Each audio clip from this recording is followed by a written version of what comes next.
if I had to ask you, what are the top two takeaways from that book, the advice you would give people based on your practice, experience, and science to kind of age gracefully, what would that be?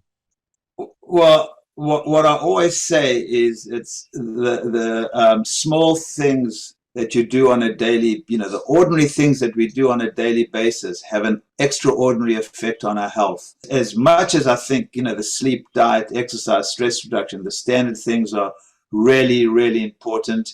And picking up diseases early, like heart disease, for instance, which, we can pick up 20, 30, 40 years before it becomes a problem.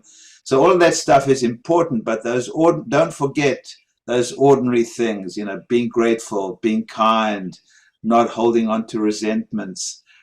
These little things are probably as important, if not more important, than the standard things that we think make a big difference.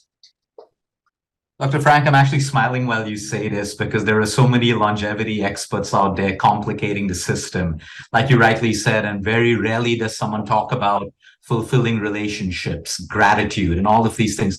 I believe these are the most important things because, I treat patients with cancer and we get to talk a lot to dying patients as well.